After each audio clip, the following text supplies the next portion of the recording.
Hello, everyone. Good evening. This is part of the ongoing INOS online interactive lecture series. In fact, this is end of the fifth week that we have been having these talks, and so this is the talk number 15. Uh, Today's speaker is Professor Unnikrishnan, who is a professor of physics at the Tata Institute of Fundamental Research, Mumbai. His research interests are experimental and theoretical aspects of fundamental issues in gravity and quantum physics. In fact, he has set up the laser cooling laboratory at TIFR, where the very first Bose-Einstein condensate in India was actually produced long back. Major theoretical contributions of Professor Unnikrishnan are the theory of cosmic relativity based on the gravity of matter in the universe and the universal action mechanics, solving the widely debated fundamental problems of quantum mechanics. Unnikrishnan is a proposer scientist of the now very well-known the LIGO India project and a member of the LIGO scientific collaboration that detected the gravitational waves. Many of you are aware of this development, which also won the Nobel Prize. Interest outside physics research or music and films, especially their structure and the process of their creation. Of course, he's an excellent flute player, and I'm not sure he also probably sings. But that apart, today's talk, he's going to talk on the spin and the difference between bosons and fermions. Over to Professor Unnikrishnan. Thanks, Satya. We have been collaborating on several talks over the last so many years. We have been together in the department. So I am quite happy to give this talk. I want to talk about a very, very fundamental issue which concerns not just particle physicists, but every physicist, including people who work in chemistry, physical chemistry, because this peculiar behavior of fermions obeying Pauli exclusion is a very, very fundamental issue which I want to deal with today. And it's well known the difference between these two kinds of particles is just the spin of this particle. Bosons are integer spin particles and fermions are half integer spin particles. And this talk is, of course, Satyendranath Bose started the conceptual advances in this particular line of thought. And George Sudarshan has worked on many aspects of neutrinos as well as other areas of particle physics. So this particular talk is in memory of these two physicists who are not with us now. Now, I can detail my title a bit more and say it is about bosons, fermions, the spin, and the gravity of the universe. That's a surprising element in all this, because that is one thing which doesn't have any particle physics flavor really, because its gravity is not part of those gauge theories of interactions. Now there is a particular paper at the popular level which I had written with the content of this talk already in Physics News, S.N. Bose 125-year centenary issue, April 2009, and there is an archive reference as well. People can read that for certain details. Now let's start with what Satyendranath Bose did. He took the idea that photons are particles. This is in 1923-24. So quantum mechanics was still not there in its full form. And many ideas were floating around. Even photons as a particle was advocated by only a small number of people, and Einstein was prominent among them. And Bose took the view that if photons are particles, they cannot have anything to do with electromagnetic wave. They are not electromagnetic waves. They should be treated as particles strictly. And he was interested in the Planck spectrum of radiation coming out of a closed cavity, black body radiation, which already had a spectral shape, spectral density derived by Planck in 1900. This is the Planck formula for the spectral density, and the shape of such a spectrum is shown here. Now, this particular expression has three factors. There is 8 pi nu square by c cube. Then there is an average energy h nu, and then there is a probability factor exponential h nu by kt minus 1. This is what Planck derived by assuming that the exchange of energy is in discrete quanta. Now, before Planck did this work, people had looked at black body spectrum, and there was a Rayleigh-Jeans law, which was written here with the 8 pi nu square by c cube factor, and average energy there was classical thermal energy kT. But of course, the law agreed with experiments only at the low frequency region here, and as you go to the higher frequencies, it widely deviated from reality. Then there was also the Wien's law for the black body spectrum, which I will talk about. So 8 pi nu square by c cube factor is here also. Then the Wien's law, which is shown here, which is very, very close to the Planck law, except for the -1 factor in the denominator here. You can see that also has this 8 pi nu square by c cube, but it doesn't agree with the experiments at low frequency. At high frequency, excellent agreement is there. So this was the situation, and Planck solved this problem to account for the actual experimental data. That was Planck's initial motivation. Then he theoretically justified it and so on. This story is, you know. But when Bose looked at this Planck spectrum, he was focusing on this factor 8 pi nu square by c cube. What is 8 pi nu square by c cube? In all these derivations of black body spectrum for about 30-40 years or so, whichever way people did it, it was supposed to be the modes of the electromagnetic radiation inside the cavity. Since the cavity is a closed box with boundaries where the field should go to zero, it can only have standing waves. Therefore, you count the number of standing waves in 3 dimensions, and you get this 8 pi nu square by c cube. That's how that factor comes. But Bose found this very inconsistent way of deriving Planck spectrum. He said photons are particles. What are these waves doing here? It should be a gas of particles inside this box, and I should be able to get the spectrum. So Bose attended using Einstein's expressions, Einstein-Planck expressions for the photon energy and photon momentum. And he derived the 8 pi nu square by c cube. I will come to that in a moment.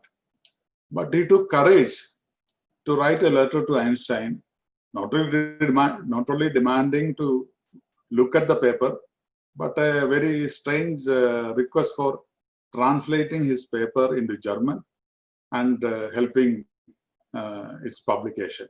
It was a very difficult demand. But Einstein found that Bose's way of doing these things had a very fundamental advance in physics.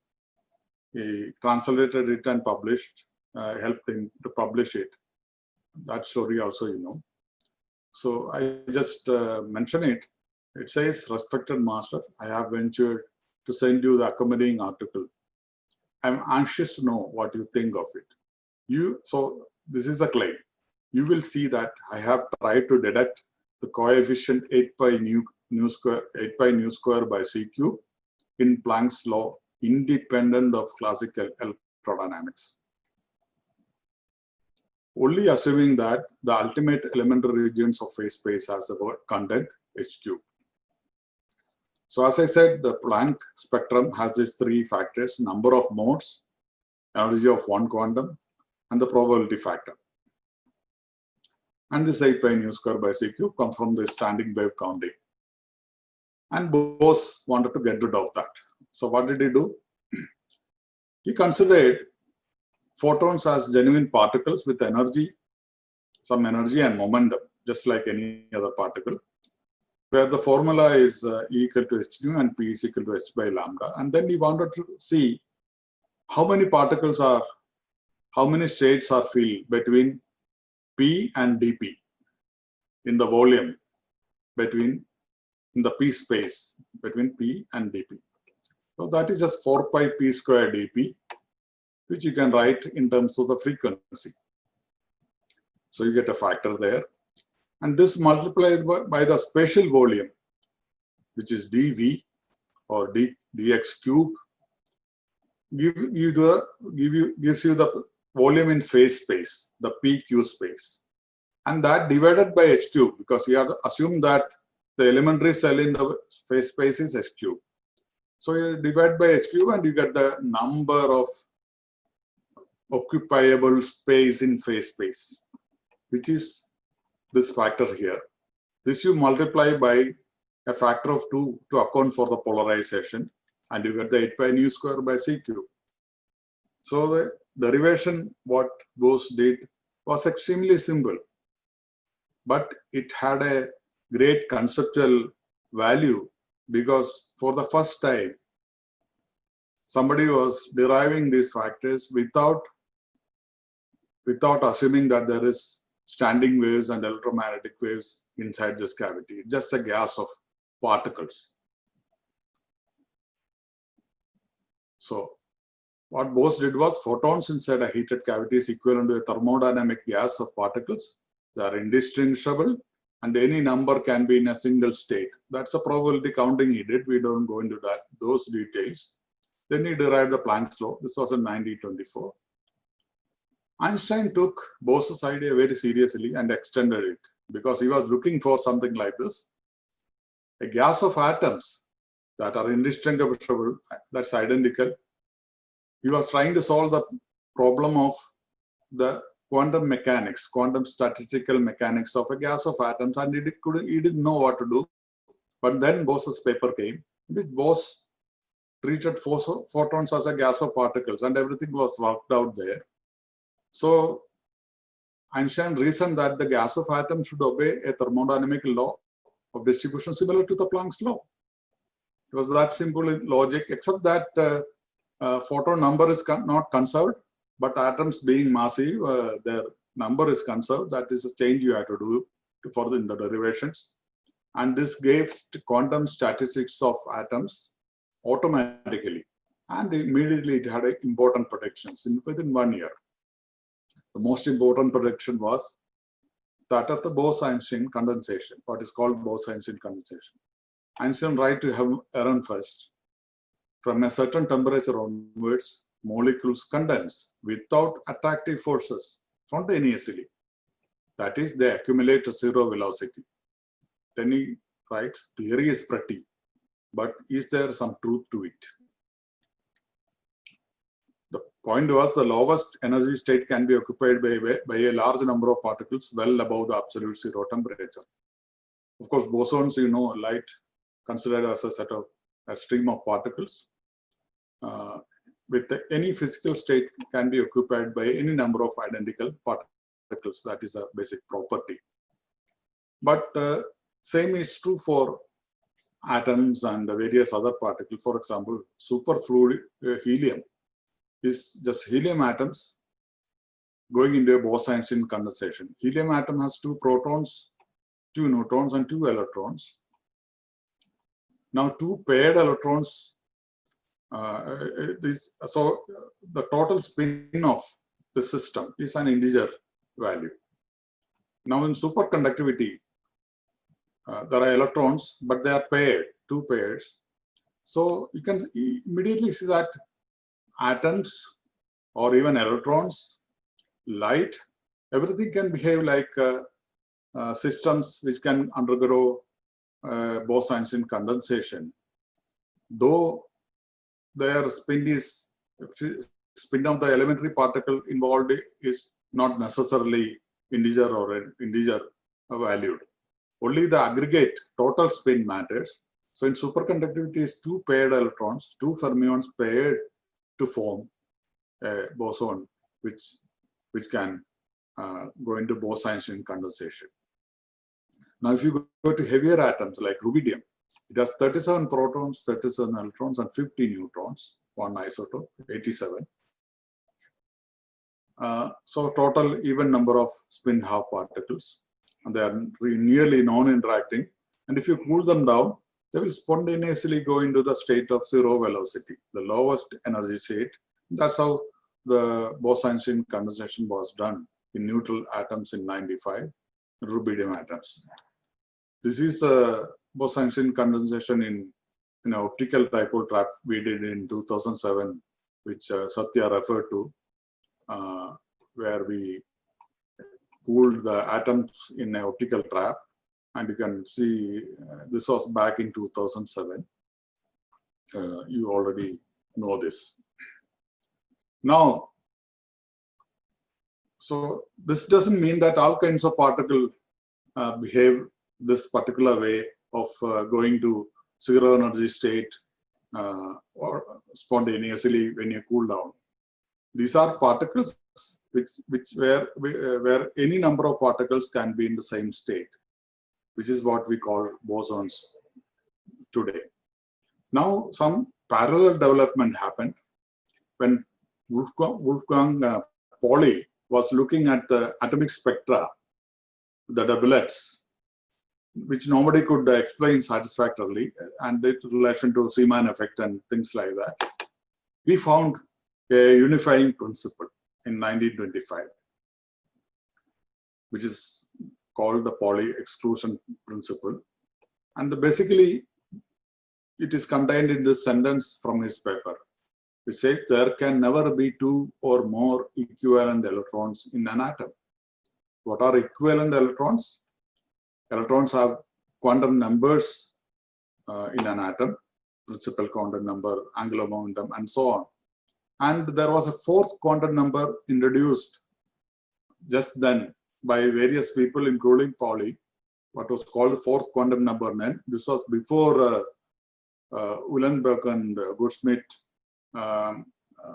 talked about, speculated on the spin, electron spin as the fourth quantum number. But anyway, there's a fourth quantum number. So essentially what it's saying is, if all the four quantum numbers are equal, they are equivalent electrons in an atom, then you cannot have two of them together. That's a Pauli exclusion principle. If the fourth quantum number is different, spin up and spin down, then you can have two electrons. That's all, at most two. This was immediately picked up by Fermi and Dirac, and Fermi applied it to the physics of metals, in which there are electrons in a metal, and he said the following in his paper: it shall in the present work be assumed only one rule, only the rule that was proposed for the first time by Pauli and proved by many spectroscopic facts. You can see how fast physics was going in those days. 1925, and there is another paper, 1926, in which it says many spectroscopic facts have proved what Pauli said, that two equivalent elements can never exist in a system whose quantum numbers completely agree. The equation of state and internal energy of ideal gas of electrons shall be deduced from this assumption. That's what Fermi did. Dirac did a very similar kind of work. And R.S. Fowler, who presented Dirac's paper on the new statistics in the Royal Society, immediately applied that wisdom to astrophysics, to dense dwarf stars. You see the leap of the intellectual leap, because Fermi was doing electrons in a metal and similar systems, and Fowler applies it to electrons in a star which has exhausted its nuclear fuel and was contracting. And he solved the puzzle of the stability of the white dwarfs in 1926. It is striking that Fowler's description, he says its essential feature is a principle of exclusion, which prevents two mass points ever occupying exactly the same cell of extension in the six-dimensional phase space of mass points. He uses a key idea of a minimal cell introduced by Bose for the statistics of photons. And the Fowler student, S. Chandrasekhar, the story you know, he immediately extended it to relativistic situation, because he realized that white dwarfs, electrons in white dwarfs are not non-relativistic. And he found that there's an upper limit on the mass of white dwarfs, after which they will collapse into neutron stars. So this is a story in which various phenomena has been handled in a span of just few years. And you have now two classes of particles. The class of particles which was dealt with by Bose and Einstein, which we call bosons now, and the class of particles which was studied by Fermi, Dirac, Fowler, Chandrasekhar, and so on, for the various phenomena. They are fermions. And the first set of particles obey what is called Bose-Einstein's statistics, and the second class of particle, the Fermi-Dirac statistics. When I say statistics, it is just a social distancing behavior of elementary particles.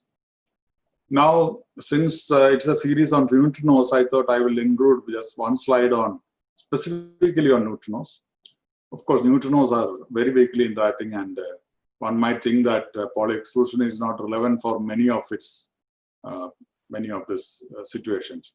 But if you look at the cosmic neutrino background, like the cosmic microwave background, there's a number density of about 50-60 neutrinos per cc, identical neutrinos, at a temperature of 1.9 Kelvin. It's smaller than the temperature of the microwave background. Then the de Broglie thermal wavelength is roughly for a 0.01 electron neutrino is a wavelength of order of 1 millimeter, which is okay. You can generate even you can think of other light particles with such wavelengths and so on. But this means that the interparticle separation, which is 1 by density, number density to the 1/3, is larger than about 5 millimeter. So there is no quantum degeneracy. The de Broglie wavelength is not comparable to the interparticle separation, which is much smaller, but just a factor of 5 or 6 or whatever. If the mass is much smaller, Pauli exclusion would become relevant for even cosmic neutrinos. They will start pushing on each other because of Pauli exclusion principle, even though they are not interacting with each other very much. So it's interesting that these things can happen. However, I want to remind you of what Bose said.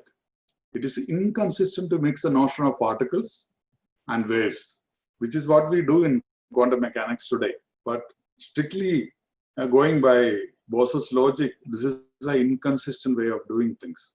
Though he said it before the Schrodinger equation was discovered, the objection is valid and relevant, and I want you to take note of that. And it is discussed in this particular paper, which I don't want to go into now. Now, let's summarize what we have been saying.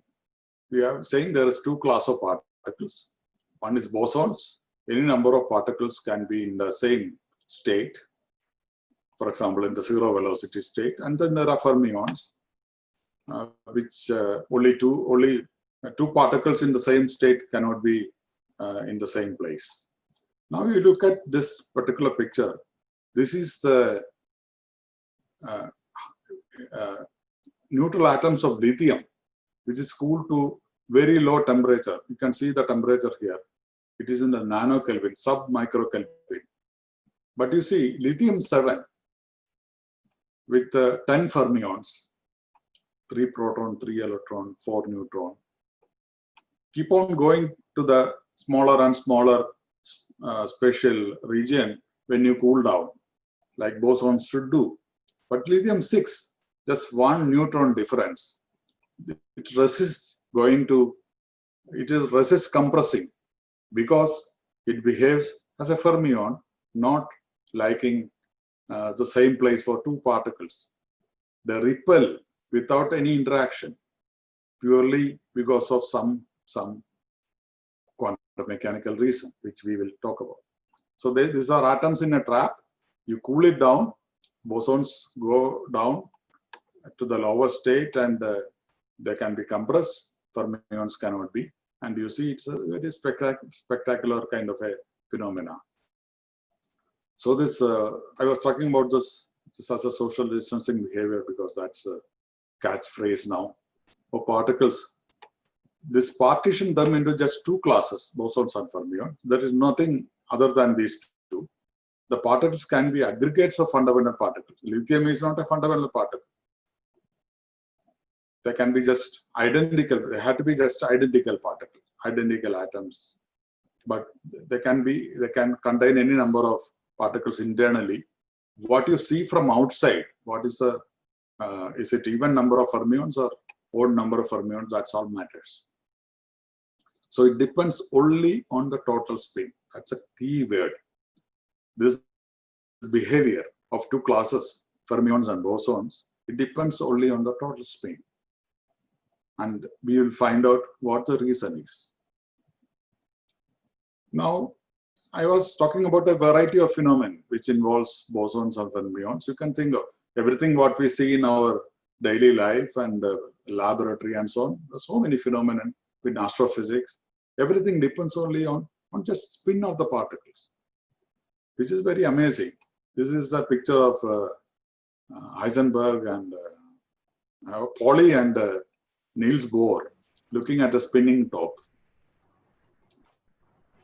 It's a slightly more close-up, you can see. It's a different kind of spinning top, but they are looking at a spinning top and very fascinated by it. Now, if you look at a simple spinning top, it spins and it has very complex motion. So this has been just like magnets. Spinning tops have been a favorite toy for every physicist. Now, the spin of fundamental particles, electron, proton, neutron, photon, it is quantized and can take only values in units of s cross by 2. S cross is a Planck's constant divided by 2 pi. And you know that electron, proton, and neutron, a neutrino, and so on, there are half-integer spin particles, whereas photon is a particle, W, X particle, the integer spin particles, they are bosons. Now, what's the reason for the spin statistics connection? What's the relation between spin and the behavior of collective behavior of particles? That's a very, very fundamental problem because that's at the base of everything, the structure of matter and all these phenomena we talked about.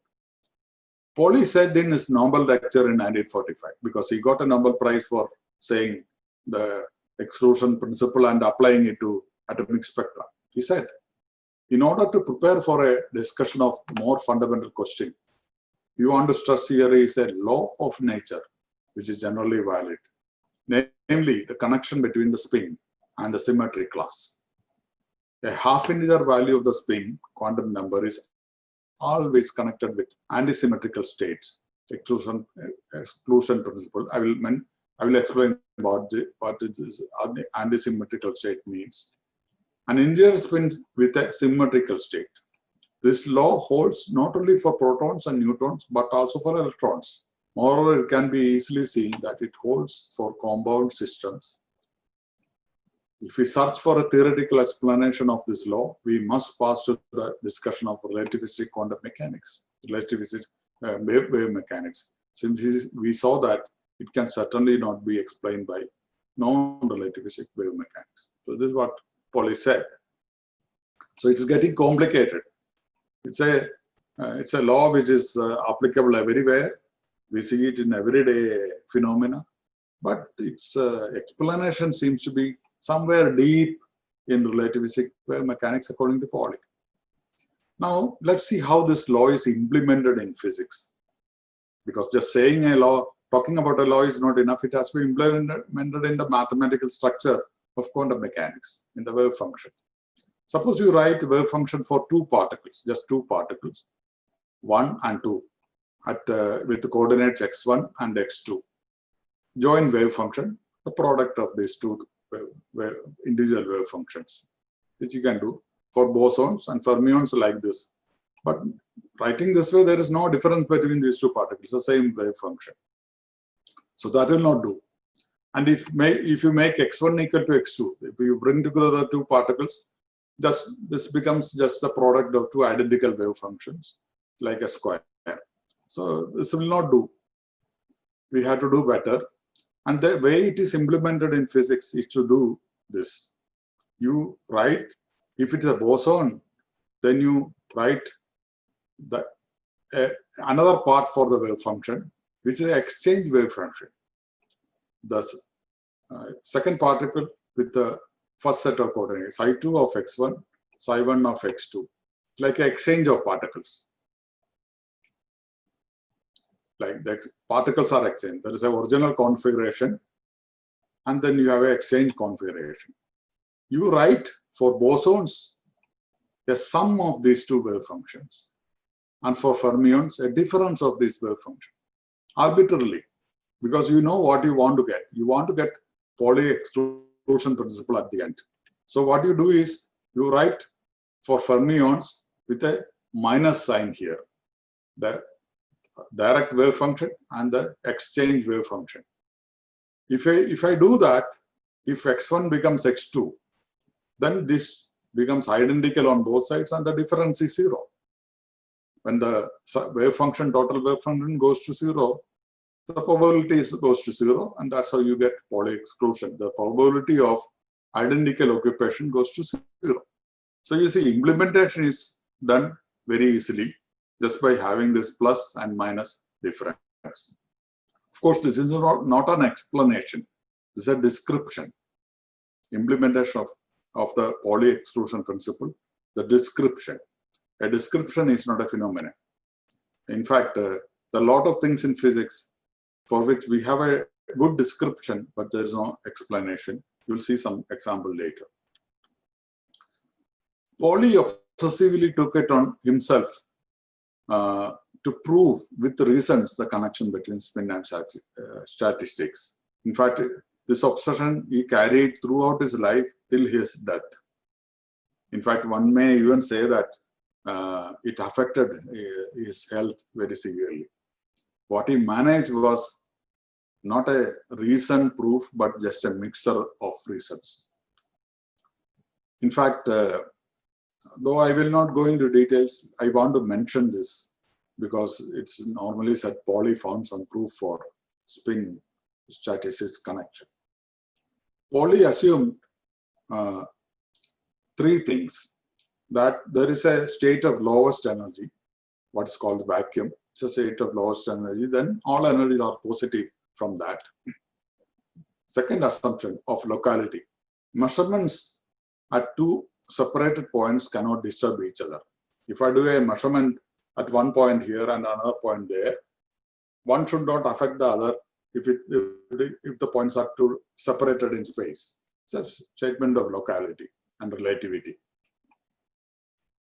Then quantum mechanical physical probabilities are positive. This is our third assumption. Then he proved the following. He showed that suppose you think of abnormal cases where half-integer spins are actually bosonic. That's abnormal. Half-integer spins are supposed to be fermions. Suppose they are bosonic. And integer spin particles, which are normally bosons, suppose there is an exclusion principle for them. These two things cannot happen in nature. Because if these things happen, not all three of this can be fulfilled. That's what he proved.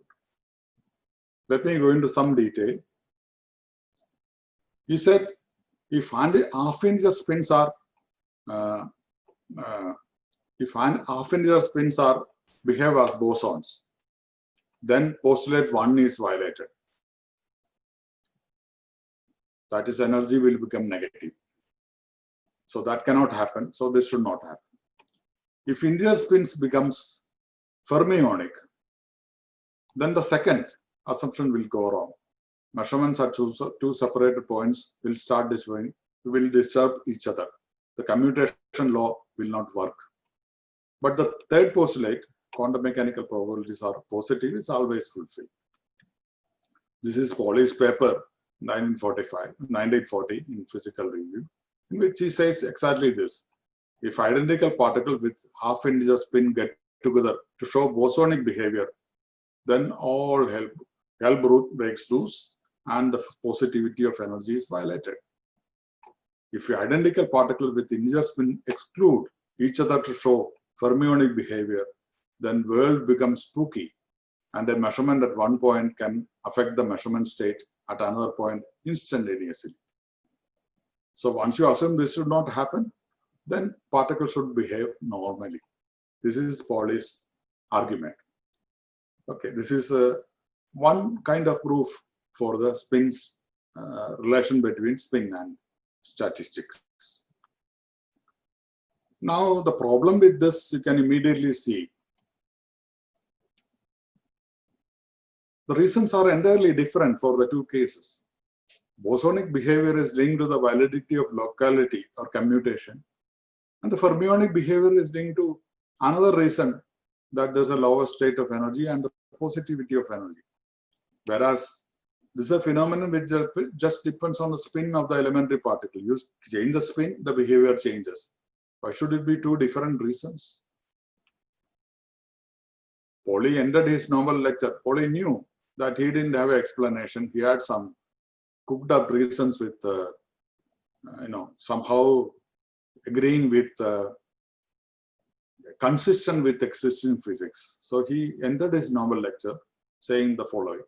At the end of this lecture, I may express my critical opinion that a correct theory should neither lead to infinite zero-point energies nor to infinite zero charges, that it should not use mathematical tricks to subtract infinities or singularities, nor it should invent a hypothetical world which is only a mathematical fiction before it is able to formulate the correct interpretation of the actual world of physics. We do all this in today's physics. Today's physics has all this. But this is how he was critical of those things. When he said, from the point of view of logic, my report on exclusion principle and quantum mechanics has no conclusion. That's what he said. Now, the frustration about the unsatisfactory situation was expressed in a book on spin statistics connection by Joe Suderson and Ian Deck, several years ago. Everyone knows the spin statistics theorem, but no one understands it. Somebody like E.C.G. Suderson saying it, you have to take it seriously. What is proved, whether truly or not, whether optimally or not, in an acceptable logical sequence or not, is that the existing theory is consistent with spin statistics relation. What is not demonstrated is a reason for the spin statistics relation. What are we saying? We have two particles, then there is some wave functions and amplitudes for a direct process, then there's an exchange process. These are the two things we talked about. These two processes give identical final state. You start by two identical particles, you end up in two states, and just by looking at the initial and final state, you cannot say whether it is a direct process or the exchange process, because the initial state and the final state looks exactly identical. Let me show another picture. Scattering of two particles. They scatter like this through a small angle. You get a final state. But the same scattering process can happen the following way also, by a large angle. So you start from a initial state, end up in a final state. They are indistinguishable. Let me show it once more. This is one scattering. This is another scattering. They are completely different processes in detail, but the initial and final states are identical. This is a picture of that. So in this state, you can see it's a scattering through small angle and then ending up in a final state. This is scattering through large angle, ending at a final state, which is identical. Difference between these two scattering is angle of pi. This is theta and this is pi plus theta. But for bosons, we'll put a plus sign between these two processes. These are two different quantum amplitudes. We'll put a plus sign. We will add that and then we'll square it to find the probability. For half-integer spin, we'll put a minus sign. That's a law. That's a rule which we follow. We don't know the reason, but this is what we have to do to be consistent with physics. So we are not able to find a physical reason behind the ubiquitous law of nature, in spite of our search for nearly a century. Prominently by Pauli, but not by just Pauli. So many people have gone after this law. There are many such things in physics. For example, we know how to describe centrifugal force, inertia, dynamics, and all that. But we don't know the reason for centrifugal force or Collier force, even after 300 years after Newton. We don't know the reason where these forces are coming from. We call them pseudo forces. That's what we call them. So there are several examples like that. And the lament is not new. Feynman says in his lectures in physics, why is it that particles with half-integer spin are Fermi particles whose amplitudes add with the minus sign, whereas particles with integer spin are Bose particles whose amplitude add with a positive sign? We apologize for the fact that we cannot give you an elementary explanation. An explanation has been worked out by Pauli from complicated arguments of quantum field theory and relativity, which I outlined. He has shown that the two must necessarily go together, and we have not been able to find a way of reproducing his arguments on an elementary level. And the next sentence, this probably means that we do not have a complete understanding of the fundamental principle involved. So let's look at this problem closely. I want to take an interlude on magnetism, magnetic moment, and so on, going to electrodynamics. We know what a magnet is. It is identical to a coil with a current. So a magnet is linked to electric currents of the charges of electricity. And you know that parallel currents in electromagnetism attract each other, and opposite currents repel. This is Ampere's fundamental experiment showed this. Now, you also know that if there is a magnetic moment in a magnetic field, it will be aligned, it will try to align with the magnetic field, and it will precess if it is an angle. All this phenomena you know.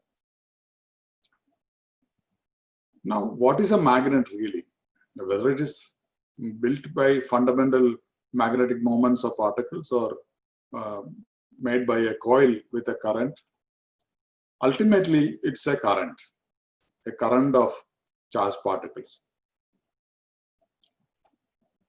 In fact, if you have a coil, so magnets are current. If they coil with a current and there is a magnet here in a stable configuration, I just reverse the current. If I reverse the current, that magnet will flip. The stable configuration will flip. The flip of the magnetic moment is due to a reverse current interaction, or what we call reverse magnetic field. And the energy is written as mu dot B. So energy of a magnet in a magnetic field, energy of a magnetic moment in a magnetic field is mu dot B. And we will say without any hesitation that magnetic moment of a magnet as well as of a fundamental particle is just a closed current of the charge of electricity. Only charged particle can have a magnetic moment. Hence, every phenomenon that depends on the magnetic moment exclusively. Suppose a physical phenomenon depends on the fact that there is a magnetic moment, then it necessarily involves the interaction with another current or a magnetic field. This is a very straightforward conclusion. What about gravity? We talked about electromagnetism. What about gravity? In fact, relativistic force in gravity, there's a force resembling magnetism. It is called gravitomagnetism. It's very, very weak. So you don't normally come across this kind of an interaction, except when you study the interaction of two black holes which come together and so on. See, in electromagnetism, two like charges repel, but two like currents attract. In gravity, situation is different. There is only a positive charge. Mass is a charge of gravity. Mass and energy is a charge of gravity. Now, masses always attract, but the parallel currents of masses, two masses moving parallelly, they repel. This is a phenomenon which is described by the general theory of relativity.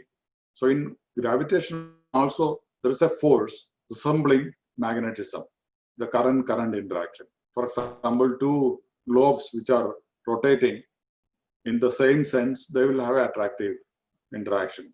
Of course, between the Earth and the Moon, this attractive force is too small to be detected. But if it is two black holes rotating, then you will see the effects. General theory predicts this, and experiments show good evidence. And what are those experiments? So if you look at the gravitational field of Earth, the rotating Earth, the standard attractive field is there, because of which we are all sitting on the surface of the Earth.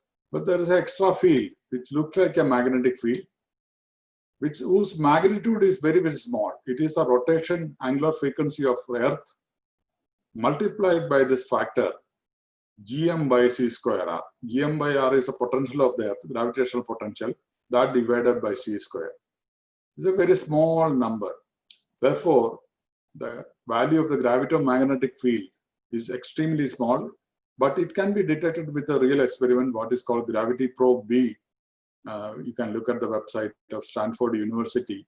You will see how it was detected and studied a few years ago. It's a difficult experiment.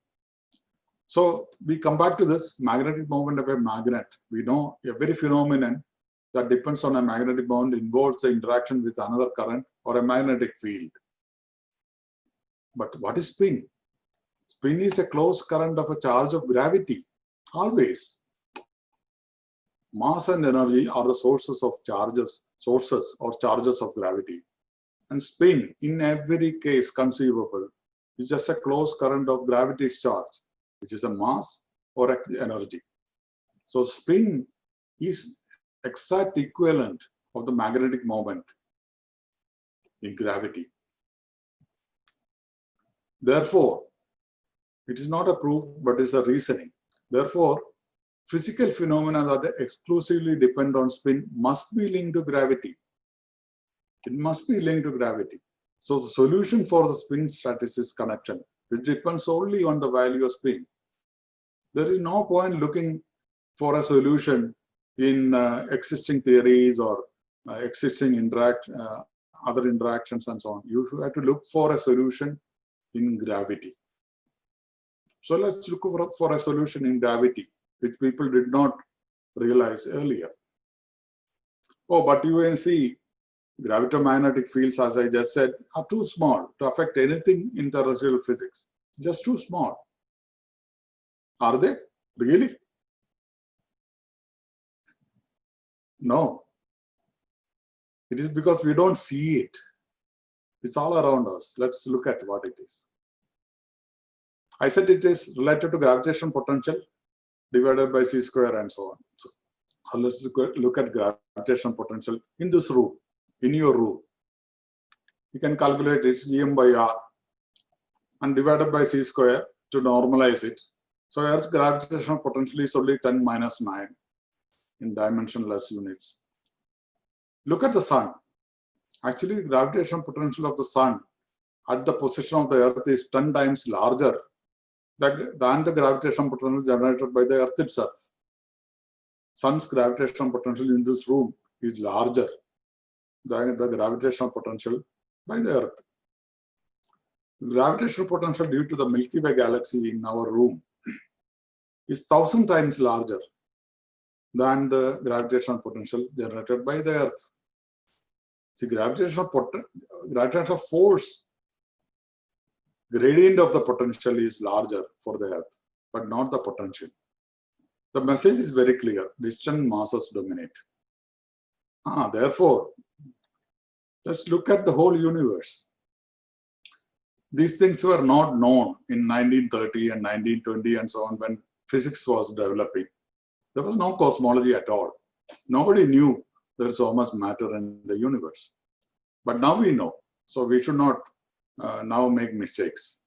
Let's calculate the gravitational potential of all this matter in our room here, which you can calculate. You can add up, take each galaxy and add up Gm by R. Or you can take the average density of the universe, average density, which we know fairly well now, up to 3%. We know its value. It's about 10 to the minus 29 grams per cc. Then let's calculate 4 pi r square dr multiplied by rho. G is a gravitational constant. That divided by r is a gravitational potential. We can calculate this integral because the universe is finite in time. It is not infinite in both space and time. So we can calculate this. You get a number. And what is the number? You get a number. You get a number, 10 to the 17 meters square per second square. That's a number you get, approximately. And compared to that, the Earth's gravitational potential is 10 to the 8, which is much smaller, a billion times smaller. But you know, look at this number, 10 to the 17 meters square per second. It's a very interesting number. It is same as the square of the velocity of light. So gravitational potential of the universe is very close to the square of the potential, square of the velocity of light. It is not a coincidence. But let me not elaborate on that. This is a fact. This is a fact which is known for a long time. Now, very interesting fact, because I can make immediately some statements. Suppose you look at these Lorentz factors in relativity, 1 minus v square by c square. I say, what is this? Why should velocity of light should come into picture in a general law for all of physics in relativity? It should be the gravitational potential of the universe. If I put this, all my theory would be in agreement with all known experiments, and it becomes a gravitational theory of relativity. It will agree with all experiments. Nobody will be able to object. But that is not the topic today. The point is, there is a serious problem with fundamental theories, because universe with all its matter content and gravity existed ages before we started making our theories. But when we are making our theories in 1900, 1905, 16, 25, all our fundamental theories were completed before 1930. But we didn't know anything about cosmology, density of the universe, and all that, those things. We didn't know anything. So we missed out this factor of gravity from these theories. In particular, the theories of relativity and dynamics, as well as the theory of gravity, were developed assuming an empty universe, Minkowski space. Just now we saw that gravitational potential of matter in the universe is 1 billion times larger than local potentials. And all our experimental test, when we do experimental test, we are sitting inside this potential. We have this presence of this potential in every experiment. In our theories, we don't have these potentials, but our experiments always are done in the real universe. We cannot go out of this universe and do our experiments. So empirical evidence include all cosmic gravitational effects, whatever. Whereas fundamental theories as constructed do not. So our most believed theories are either incorrect or very incomplete. Remember our successful planetary models with Earth as our center. When Earth was at the center of the planetary system, we had very successful models, but that is not the truth. Okay, we come back to this. We know that there are gravity-magnetic fields. They are small in terrestrial situations, but we want to look at what is it when we consider the whole universe. If we are in the universe, in the actual universe, not moving at all relative to the matter distribution of the universe, everything is isotropic, homogeneous, and the cosmic microwave background also will be isotropic. If we start moving through the universe, in our frame, there will be opposite current, the current of the charge of gravity of all the universe. Then there will be, we know that there's a dipole anisotropy in the cosmic microwave background. We know we can measure our velocity very accurately and so on. The point is, space becomes anisotropic in a frame that is moving through the real universe, not empty space, through the real universe. And there's a large current of matter, which is a charge of gravity, in our rooms now, because we are moving through this universe. So on the left, you have this picture. If you are on absolutes, in a state of absolute rest with respect to the matter distribution of the universe, this is what you would have normally seen. But if you use a camera and try to take a photograph of galaxies, this is what you actually see. They are moving, because in our frame, we are at rest. In our rest frame, all the other matter is moving. There's a large current, relative current of matter in the real universe. So when we say some object is sitting in space, in Minkowski space, that is not correct. That is very far from truth. It is sitting in this universe with all this matter, and there's a gravitational potential. Its magnitude is c square. So such a system moving in a circular orbit, or electrons and an ion or something in a magnetic field going around each other, whatever, or in a collider, something is going around. All in the particle frame, in the frame of those particles, all this matter will be going around like this. This is what happens in the rest frame of a particle, which is in a circular motion. All the other matter in the universe is going around. Now, if you have a situation with a gravitational potential in a static situation, when you go to a moving frame, then it becomes a current, you get a vector potential. That's what happens. You know, in electrodynamics, if there's a potential phi, when you go to a moving frame, you get a vector potential V multiplied by that. Same thing happens in gravity as well. It can be calculated exactly. You get a vector potential. But this factor potential divided by c square for the universe is 1. It is unity. So therefore, the vector potential, cosmic gravitational vector potential, is just minus V. Once you calculate the vector potential, you can calculate the gravito-magnetic field in a rotating frame. This is just the curl of vector potential. It's a magnetic field.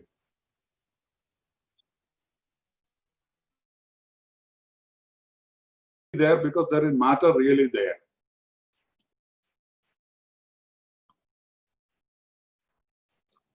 Which is already there.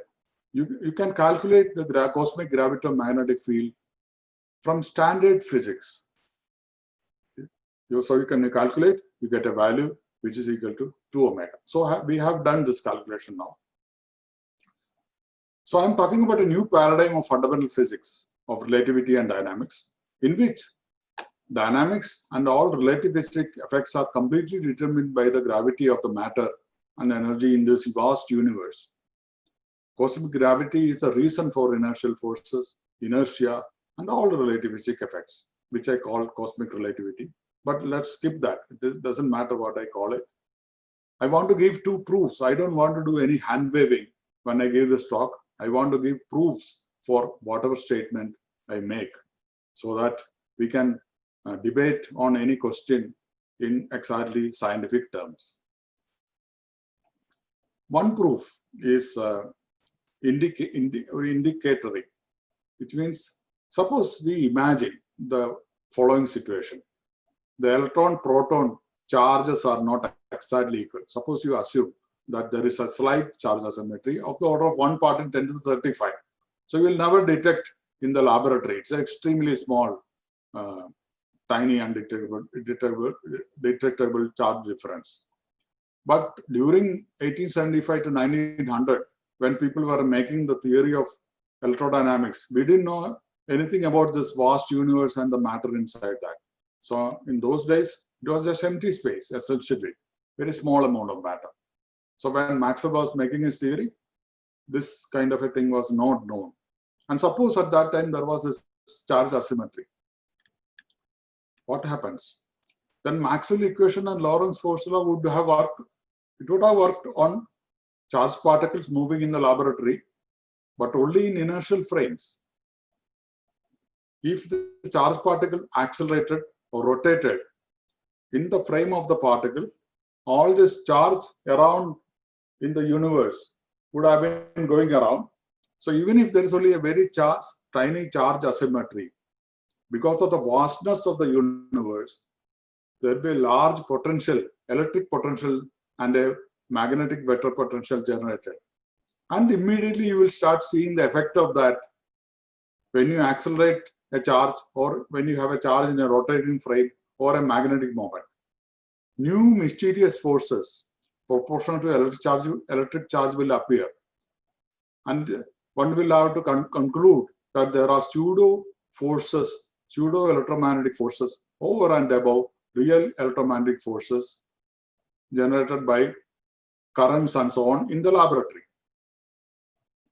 And you can immediately see that this would have happened if there was a charge asymmetry between electron and proton. We were saved from this embarrassment because atoms are really neutral. In fact, this fact can be used to get a limit on the charge equality of electron and proton, which I had done some time ago. So we don't see it in electrodynamics, but matter is not neutral gravitationally. Every piece of matter has gravitational charge, which is mass or energy. So the universe is gravitationally very, very charged. Though it is magnetically neutral, it is gravitational charge. This alone tells us very plainly that the pseudo forces we see are in fact gravitational forces, regular gravitational forces. That is one kind of a proof I wanted to state. Now I want to pose another stronger proof. I want to pose a puzzle which should have been solvable by everybody who is listening to this talk. But you can verify there is no answer in today's physics for this puzzle which I'm going to present here. There is no answer. You can try. You know that if a charged particle is moving in a magnetic field, it will go in a cyclotron orbit. It's a cyclotron frequency EB by m, fundamental physics. Like this, in a magnetic field, charged particle will go around, and there's a frequency decided by the E by m ratio, charge to mass ratio, and just a magnetic field. That's all. However, when you come to quantum mechanics, there is an additional thing. There is a frequency. The orbit is closed, of course, but in quantum mechanics, there is an additional factor which you have to obey. The phase of the wave function in a closed orbit has to be exactly n times 2 pi. It cannot be different from 2n pi because then the wave function will not close on itself. It will not be single valued. This is a strict requirement coming from quantum mechanics. Let's see whether that is true for this electron which is going around in cyclotron orbit. I can calculate the phase which is given by E times a vector potential integrated over the path of the cyclotron path. So I can calculate that, very straightforward calculation. I do get 2n pi. It comes out all right, very good. It is respected in a cyclotron orbit. In fact, this is a reason to say that the magnetic flux, B times the area, B by pi r square is a magnetic flux. And because it has to be 2n pi, you say there is the phenomenon of flux quantization. the magnetic flux has to be a integer times h by e. This is flux quantization. It's a very simple calculation. Okay. However, electron has a spin, right? It has a spin, which we did not consider here. What happens to the phase? Because mu dot B is the energy if there is a magnetic moment. Electron has a spin and a magnetic moment. When it has a magnetic moment, because in a magnetic field there is an energy. If there is an energy in a magnetic field, there will be a phase, a quantum phase associated with that energy, E dt integral. So we have to add that phase to this phase to see whether it is 2 n pi. Now, what is the phase in this situation? We can give a quick answer without a calculation, because we know in superconductors,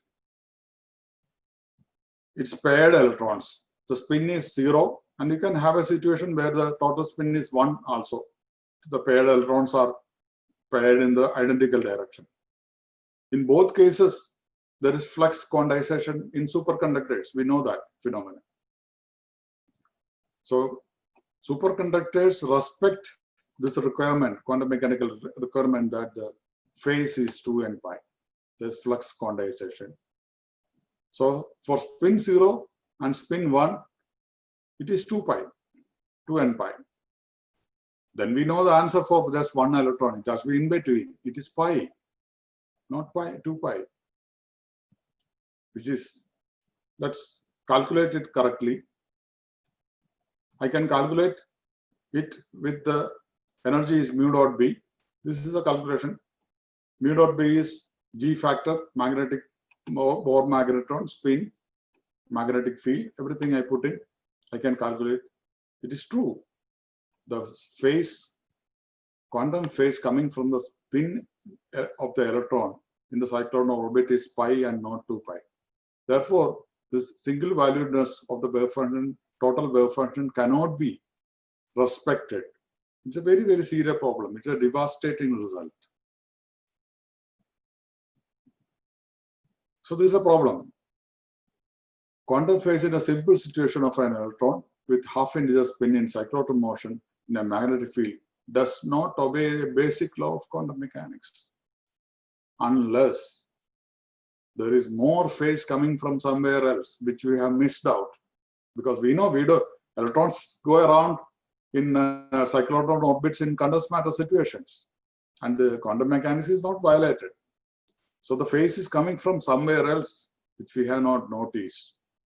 Okay, it might be gravity. That's only other long-range interaction. What gravity? Only large gravitomagnetic field is from the universe that we saw. We can calculate that. I don't go into all the details of this calculation, but instead of mu dot B, instead of mu, it is a spin.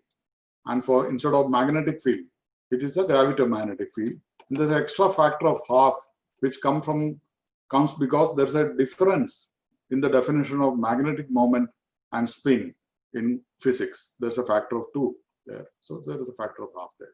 So I calculate that and I get pi additional. So this pi and that pi together is either 0 or 2 pi. So now we know why this puzzle requires essentially cosmic gravity to solve it. Otherwise, you cannot solve it. And if somebody has a solution, I'll be happy to listen about such a solution, because I've asked many people, and I couldn't get an answer. So it's really amazing as cosmic gravity contributes to the correct quantum phase, even in a condensed matter situation. We have now definite proof for the reality of cosmic gravity, and it's important to quantum dynamics. So we are very close to the close of what we are seeking now. Then the reason for the difference between bosons and fermions, it should be somewhere in gravity. It's clear.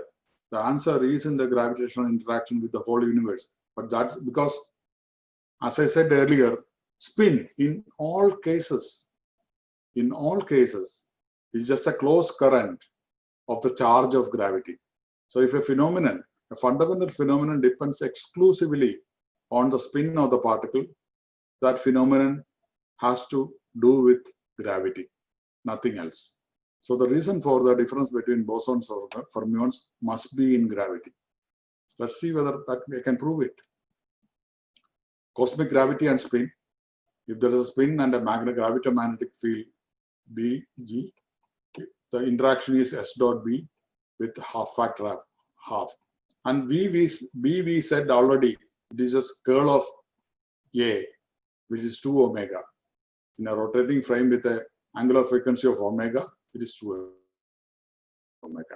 Because cosmic gravitational potential phi by G square, phi by C square is unity. There are several results which I can get from just this simple fact, but today we are considering only the spin statistics connection. So I come back to the scattering problem. This is one scattering. This is another scattering, identical initial and final state, like this. There's an angle of pi here. What is the difference between these two? What's the difference between these? The difference between these two is only in the angle of scattering. When these two particles scatter, there's a deflection. There's an angle of deflection, and that's the only difference between these two phenomena. I start with the initial state, two spins, and final state is identical. When I do the scattering, the universe rotates through a small angle in the frame of the particle. The universe rotates through a small angle. And I can calculate the phase shift, gravitational phase shift during that scattering, during exactly the point of scattering here, because that is the only time when there is a change in angle of the trajectory. I can calculate that. I get a number here, which is 2 times spin value times the angle through which the scattering has taken place, whatever that is. Now, in this, there is a rotation through a larger angle, pi more. I can calculate the phase shift. It's the same expression, but it's a theta 2. Theta 2 is pi plus theta 1. Now the phase difference between these two amplitudes, which is what the interference term finally, this is 2 times S times theta 2 minus theta 1. Very simple result. And theta 2 minus theta 1 is just pi. So the total phase in this, the difference between these two amplitudes, the phase difference comes out to be just S times 2 pi. It's a very simple result, which means if spin is 0 for an integer, the phase difference is 2 pi.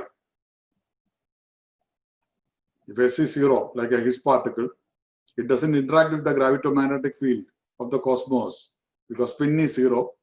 It is spin 0, it's a boson. Photon, spin 1, the phase difference is 2 pi, it's a boson. Whereas, if there's a half integer spin, you get pi, you get a -1 automatically.